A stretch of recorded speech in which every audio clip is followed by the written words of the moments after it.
So, I've had this idea for a while now, and I finally convinced my husband to sit down and do this with me because for years I've watched him live and breathe the markets.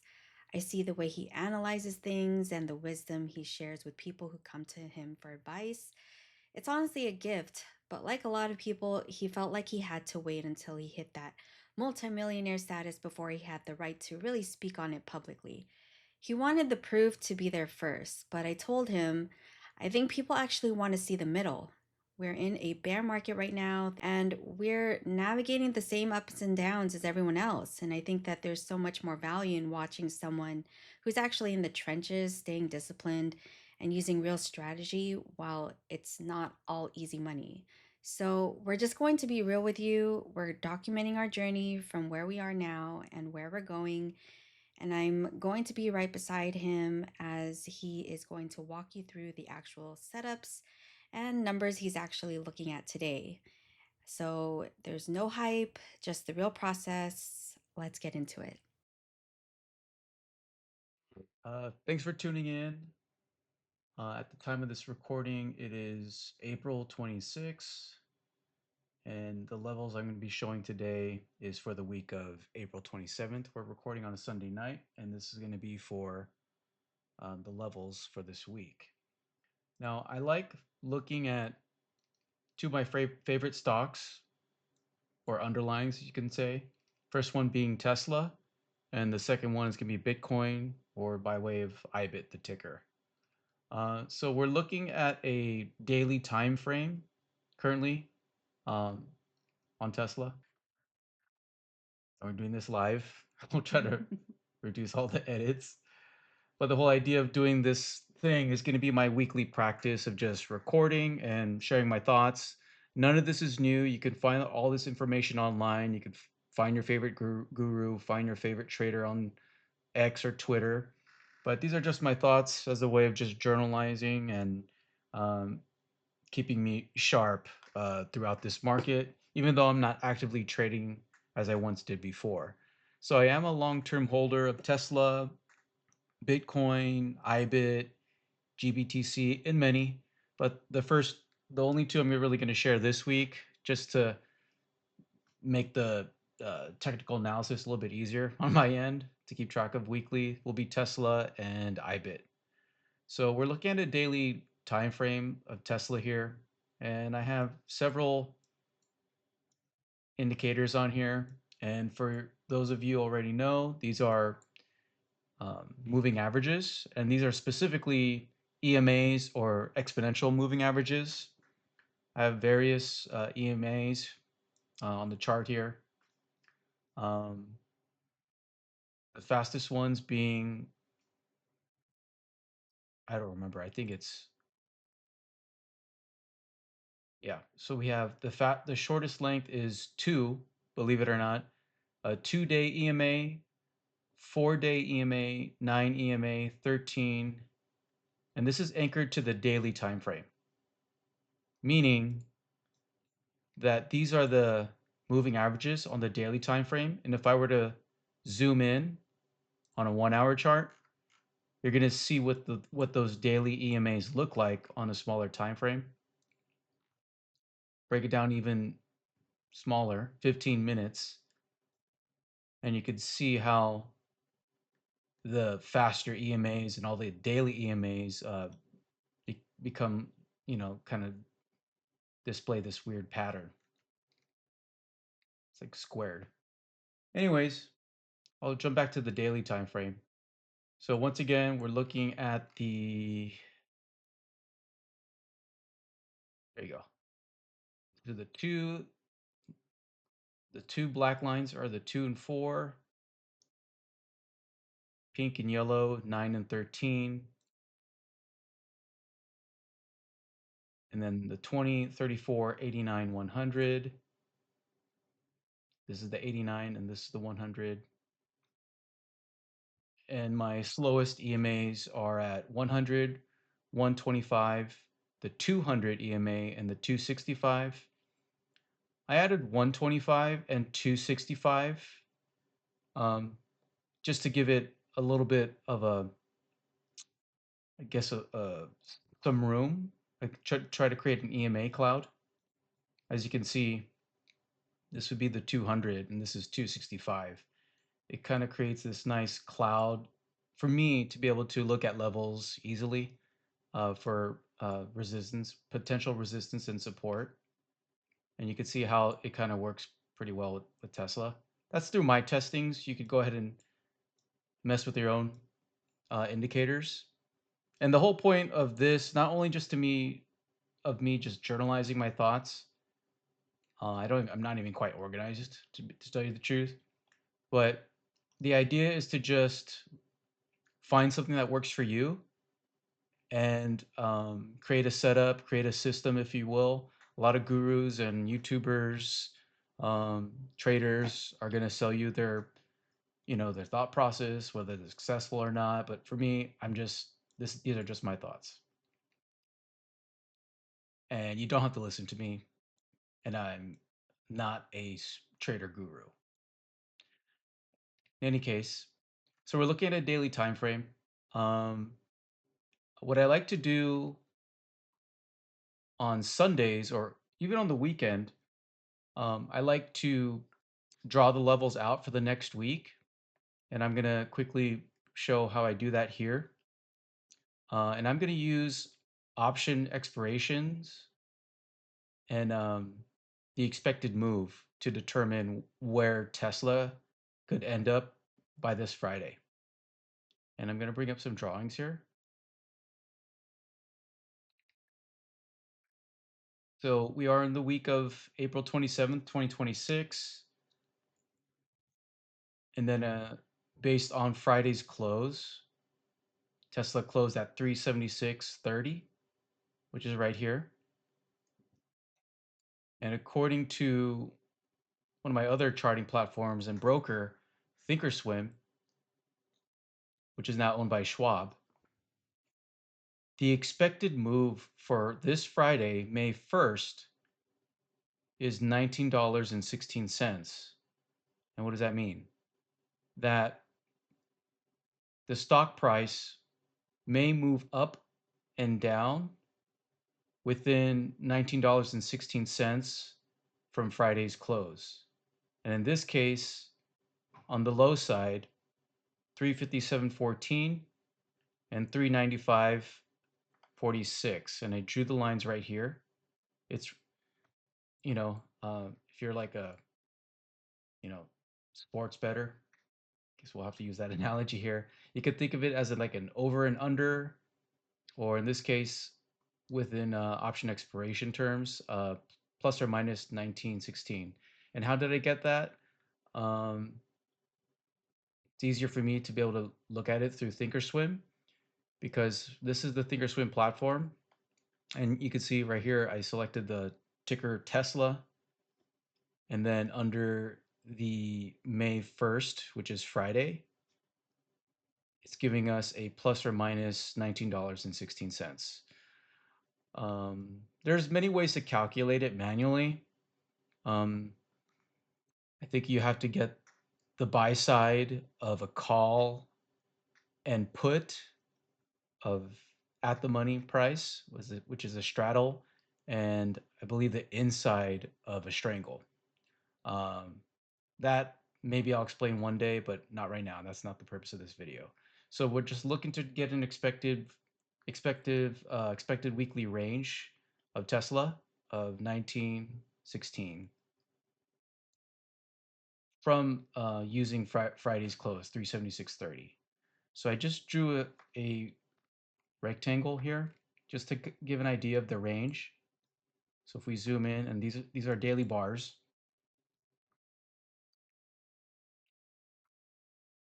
All right. So that's how I found the expected move based on options. Um, the the options pricing model, Black-Scholes,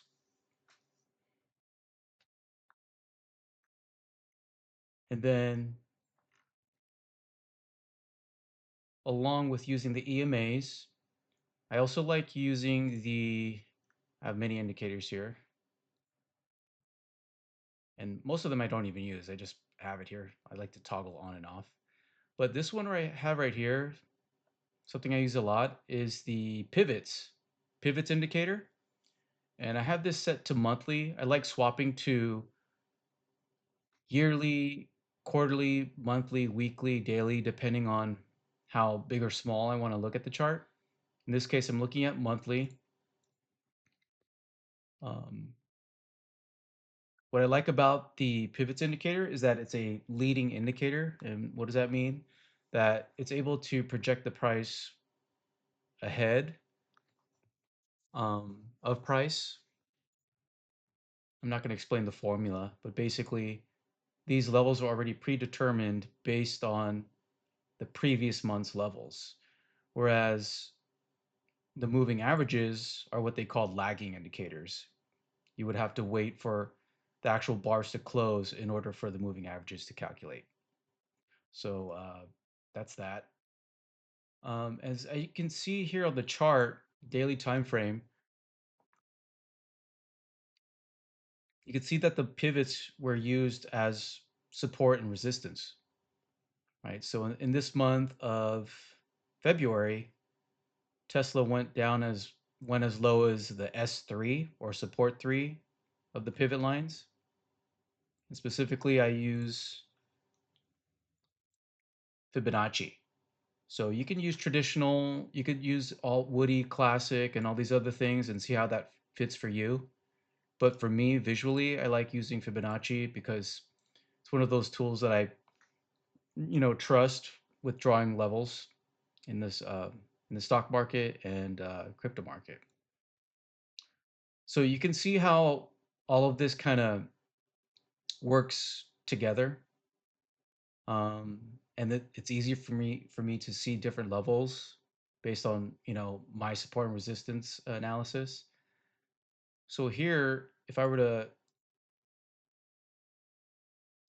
toggle the pivots off really quick, you can see price bounced to the 200, went back up, and hit the 20 and 34 EMAs up here. So you can see how it kind of just bounces around with these EMA clouds. But to gain more confluence and conviction in your levels and whether or not you want to buy or sell, you would want to use a combination of different indicators. And in this case, I'm using pivots, moving averages, and I also like drawing levels with the Fibonacci tool, right? So we're in the month of April, and you could see how support 2 was used as a strong support level for Tesla.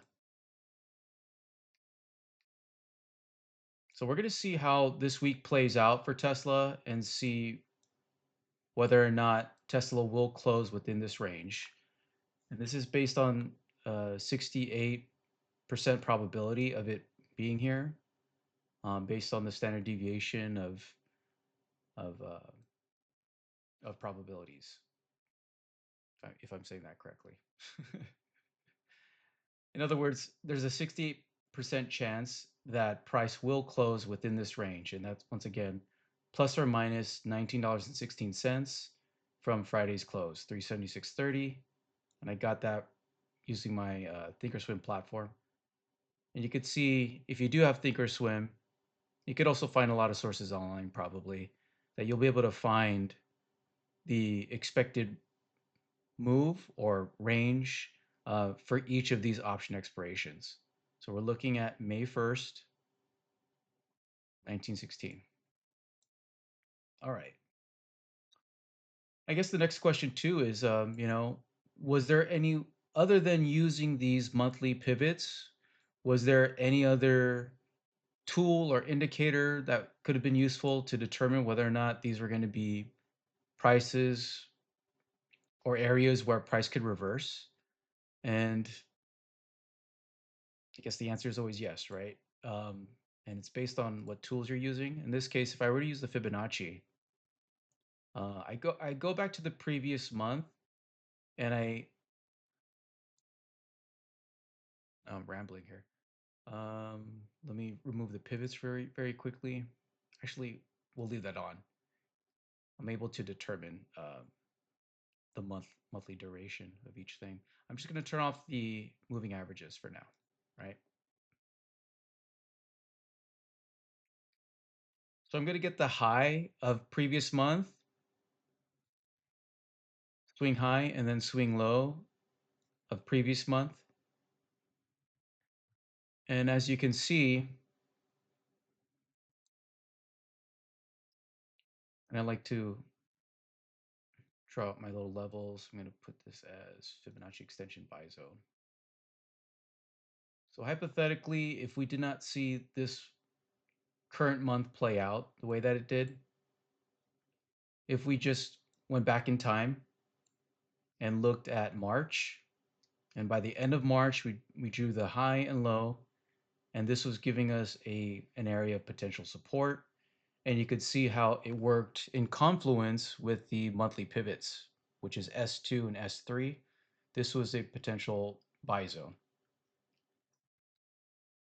right? So this could have been a great area for someone who is position, who's looking to gain a position or swing trade or just accumulate shares for their retirement, right? So if you had a limit order from down here, guess call it 338, and within 8 days, you've gained 16%. Not bad. So I like using EMAs. I like using Fibonacci tools, monthly pivots. And if I was day trading or if I wanted to get a tighter um,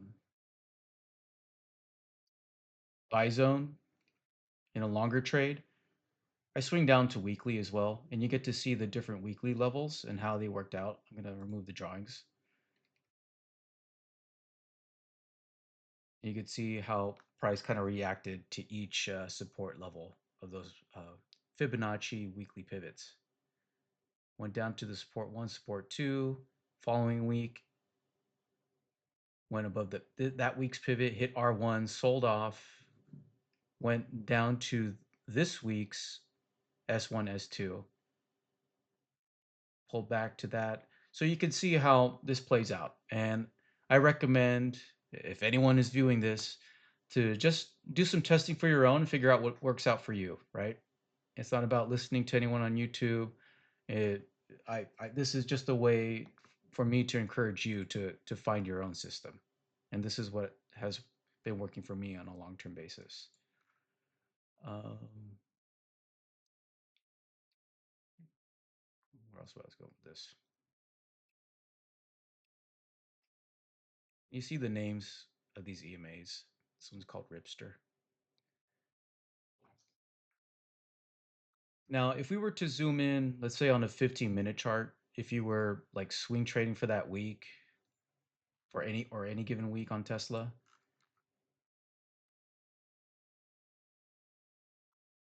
you can see that once price broke through this 2 and 4 day, that it kind of had a small run going up to the 100 EMA up here.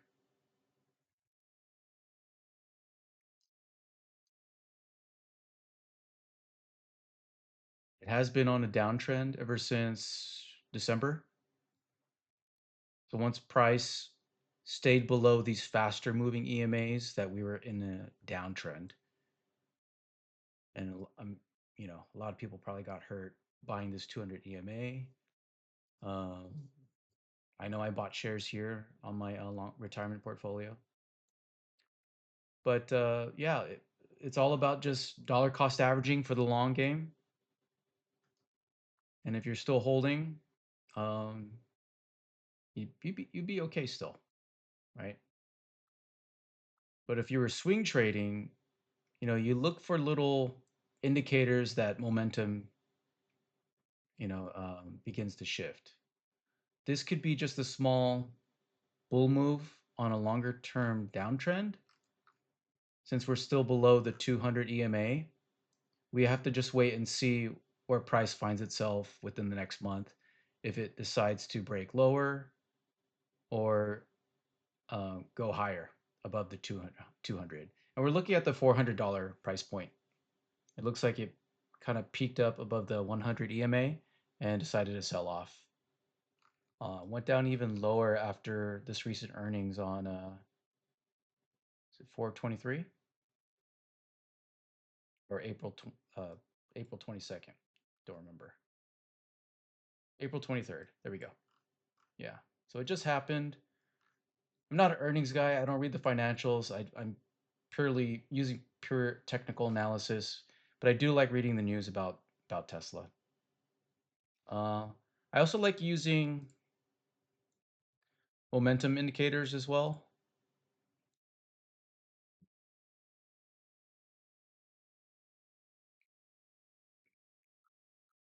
I have many. This is a stochastic momentum index, and this is based on whatever current time frame I'm in. In this case, it's 15 minutes. This black and orange stochastic, or we'll call it SMI for short, I believe that's let's see, let me go back, a 3 hour. And this light blue and purple is a 12-hour time frame. So those are locked in. I like using these shorter SMIs to give me an early indication of potential, reversal to the downside based on momentum. So we look at support and resistance levels on the monthly or weekly pivots and use the SMIs to get an idea of the momentum, right? Just because price is like what they call an overbought area, that doesn't mean it's going to sell off right away, or that doesn't mean it's going to reverse.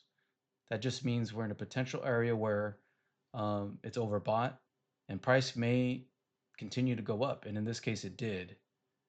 It hit the overbought area 414, continued to move up until 417, about like 3 days, until it decided to roll over.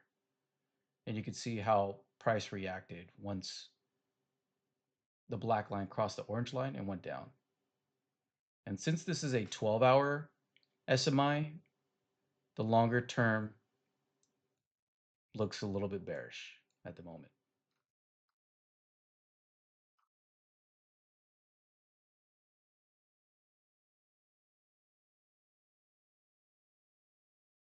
Okay. Guess I really should have wrote all this down. I feel like I'm rambling. Anyways, yeah, so we're gonna see how price reacts and where price will be. Maybe I do a midweek check-in. It just depends on how much time I have. But yeah, this is what we're looking at here. Week of April 27th. We're looking to be between 357 and 395, and we're gonna see how that plays out. It all just depends on what kind of news is being told out in the market, what's going on with politics and whatnot. But if you were just using pure technical analysis, we are selling off from the earnings. We may see a potential bounce if price dips down to the 360 range. And why do I say that? If I get this low in the Fibonacci,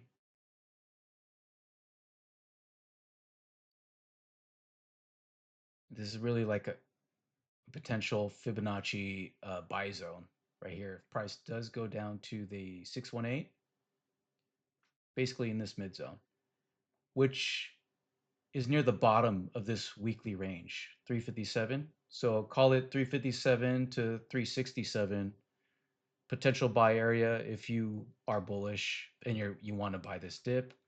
But since price is below the 200 EMA, it may continue to go lower or close near this range by Friday. So let's see what happens.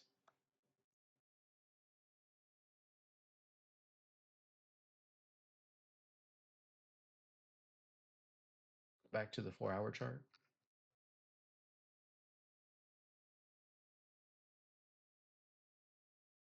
So once again, this is the monthly pivot. So you can see how this was a good area to buy. And then if you were just swinging this, you could have sold at the R1 or this 100 EMA, right? All right, that's it for Tesla for now. Let's look at IBIT. I have some drawings on this. Or actually, yeah, there we go. All right, so based on Friday's close, 44.02, option expiration expected move is giving us plus or minus over under $2.07 from Friday's close, 44.02. We're looking at a range between 41.95 and 46.09. We're going to see how this week plays out. And it looks like the 46.09 level, I believe that's the 125 level. So it has to cross the 100 EMA in order to hit this range, which could be potential resistance. We're already hitting the R3 of the month. And in this, you know, definition of using the pivots, we are at extreme highs for this month. So I wouldn't be surprised if we see a retracement back to $42, back to R2, or this previous resistance, right? So we could get, I'm trying to find that drawing.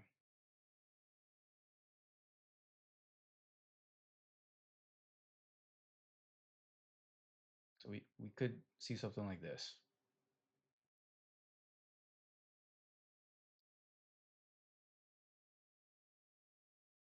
And let's check BTC real quick.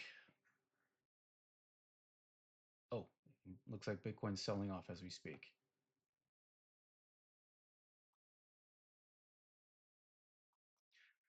Obviously, the EMAs are different for Bitcoin because it has more data on the spot price compared to IBIT. So the EMAs may be different here.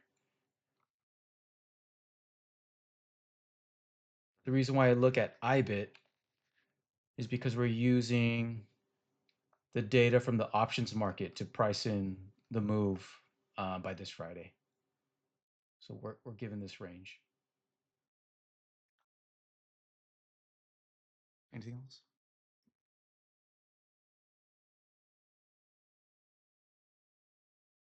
Okay, so on the daily time frame, the SMIs are showing overbought, or we're in the overbought territory with SMIs. And if we take a look at this faster SMI, the 3 hour, it's already becoming negative. I'm not sure if that's the correct. Let's see. Where's that drawing? Oh, here it is. So we're seeing the SMI go down.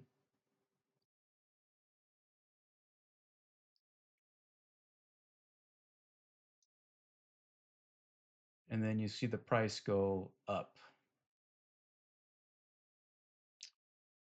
What is that called, baby? Divergence. Exactly. So You we're just wanted me to talk, huh? yeah.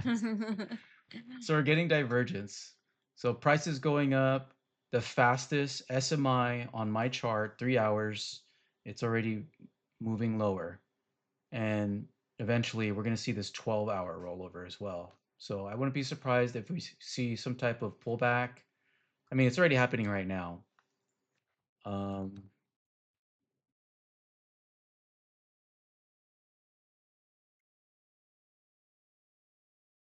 yeah, I wouldn't be surprised if we see kind of a pullback to 75,000. Maybe go back to one of these EMAs to finish off the month.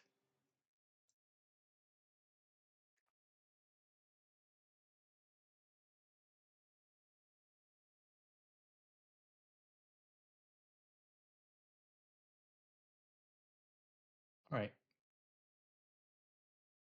So this is not going to be a prediction channel. I just, want to journalize my thoughts using option expirations to give us a range and to expect where price could move. Um, but I'm always just DCAing into my positions. But this is how I like just to keep things fresh by keeping my, TA sharp.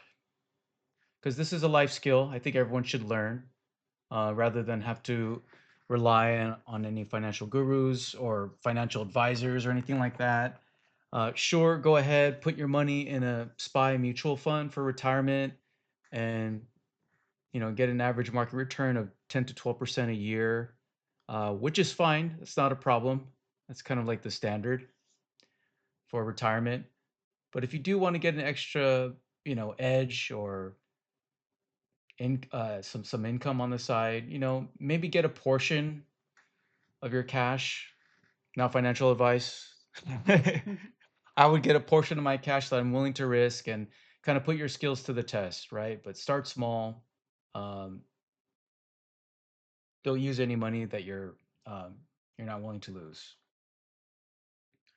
Yeah. So with Tesla, we're looking to see it pull back, find some support around the 355 range. If it does happen to touch, it is going to be hitting this Fibonacci extension retracement. Excuse me. And we may see it do something like this, right, to the next month. I'm expecting Tesla to do something like this. We could check in maybe midweek or even Friday. Um, oh, actually, midweek. Let's see how it develops. If we have time, maybe make a quick video. And if we don't do one on Friday, then we'll just have to, do a weekly recap on Sunday, uh, next week or this week, later on this Sunday, which will be May 4th, brand new month. All right, I feel like I'm rambling on. We good? Um, you're not going to talk about hypotheticals, like calculations? Calculations? Yeah, hypothetical trade you would take right now, or I would wait for price to pull back. I would be a buyer if it goes back down to the 360, 365 range. And in my long-term portfolio, I'm not putting stops because I'm obviously holding for a long time, but I would buy at the 360 range. But if you are a day trader or swing trader and you're using short dated options, be careful because if you do buy in this area, it could go down to 340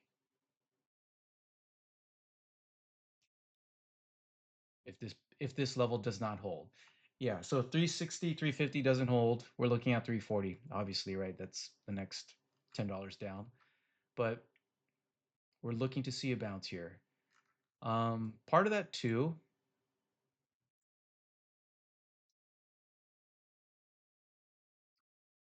I just saw this. So if we're going to use trend line analysis, 3 points. Yeah, there's 3 points right there. Tesla's been on a downtrend. And then up until April 9th, where it reversed, touched this Fibonacci extension zone that I drew earlier, and broke over that diagonal trend line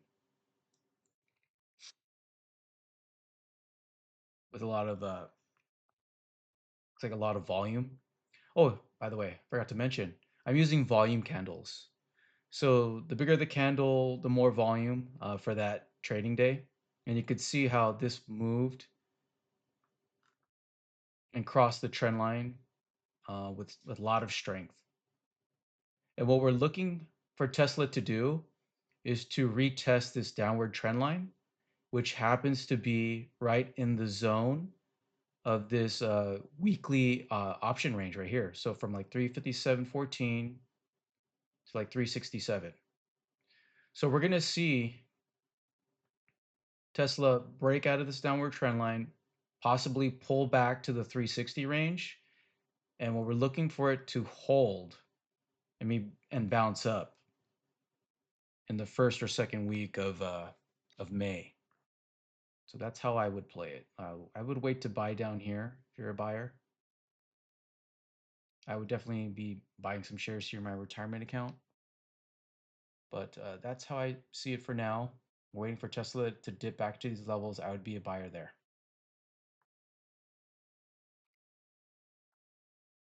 Go down to the 15-minute chart, and I know there's a lot of stuff here. And we're looking for it to dip back down here. Most likely might happen on Tuesday. Maybe Monday sells off. We see Tuesday either hold or bounce from these levels, and we'll see from there. That's what I have for the weekly levels for this week. And as time moves forward, I'll be more concise. I'll clean up the charts. I'll be quicker with with what I'm gonna say. I'm really just trying to get into the habit of recording my thoughts. Because a lot of it I look on this on my phone, and I haven't touched the computer in a while with with the technical analysis here. But yeah, I figured it'd be great practice. I highly recommend that anyone who is watching this, whoever, wherever you are around the world, find something that works for you. Um, you know, get a trading view account. Find the indicators that work for you. But for me, it's been the Fibonacci tool, the pivots indicator, uh, the stochastic momentum index indicators, and just using different time frames based on my experience with using that. Very quickly, I just like the way that how it's anchored to the time frames that I put here, which is the 3 hour, the 12 hour, and I just have this one reacting to whatever time frame I currently have up. In this case, the 5 minute stochastic. So you can see how this momentum plays out on a 5 minute chart. And kind of like in the background, you see how that reacts to the daily EMAs here, how that was used as levels. But that's for intraday trading, right? Um,